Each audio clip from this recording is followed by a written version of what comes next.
প্রশংসা পেলে নারীরা বড্ড খুশি হয়। যদি আপনি বলেন যে তোমার রান্নাটা আজকে অসাধারণ হয়েছে, দেখবেন আরেক বাটি আইনা দিতেছে, খাইতে পারতেছে না, এরপর পাতে তুলে দেয়, আরেকটু খাও, আরে খাও না, আছে না নাই? ওই যে প্রশংসা করছেন, খুশি হয়ে গেছে তো। আপনি 10,000 টাকার বান্ডিল দিয়ে আপনার বউকে যত খুশি করতে না পারবেন, রান্না মজা হয়েছে এইটা বলে আপনি অনেক মনে মনে নিয়ত করছে যে আয় রে, জীবনে তো রান্নার প্রশংসা করলাম না, আজকে রান্নার প্রশংসা করব। তো মাহফিল শেষে বাসায় গেছে, স্ত্রী তাকে খাবার দিয়েছে, স্বামী খাবার খায় আর মিটি মিটি হাসে। স্ত্রী বলে, এই মাহফিল শুনে আসছো, রাত বাজে 12টা, খাচ্ছ ভালো কথা, হাসো কেন? তো স্বামী বলে, হাসি এর কারণ হচ্ছে তোমার রান্নাটা আজকে এত মজা হয়েছে না, জীবনে, আজকে বাড়াই বাড়াই কইতেছে তো, জীবনে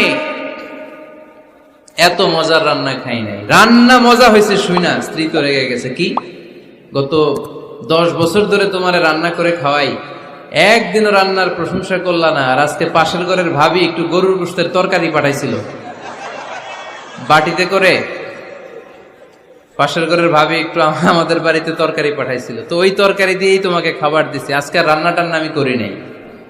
তো ওই বেটির রান্না তোমার এত ভাল লাগছে, এই 10 বছরে একদিনও কইলা না, আজকে এটা কইলা, খাও খাও, তোমার মজার খাওয়া, আর রান্ধুম না। তো প্রশংসা করলে বুঝে শুনে করবেন, একটু এনশিওর হবেন যে রান্নাটা করছিল কে, তা না হইলে কিন্তু ঘরে চুলায় আগুন জ্বলবে না, টানার রোজা রাখা লাগবে, ঠিক কিনা? স্ত্রীর প্রশংসা করবেন। কি করবেন? প্রশংসা। আমরা খালি দোষ খুঁজি, তোমার রান্না ভালো না, তোমার চেহারা ভালো না, তোমার বাপ ভালো না, তোর মা ভালো না, তোর 14 গোষ্ঠী খারাপ, আছে না নাই? তো এই বেটি আপনারা ভালোবাসবে?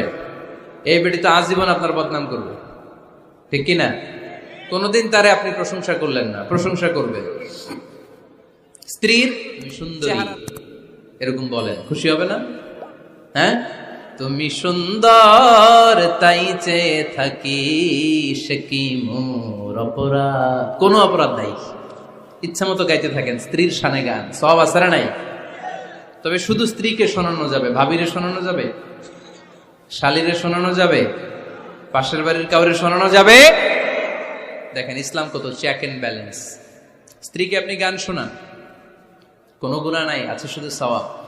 সারাদিন এই মহিলাটা ফজরের পর থেকে উঠে ঘর গুছায়, মশারিগুলো খোলে, বিছানা পরিষ্কার করে, বাচ্চাদেরকে ক্লিন করে, স্কুলের টিফিন রেডি করে দেয়, বাচ্চাদেরকে স্কুল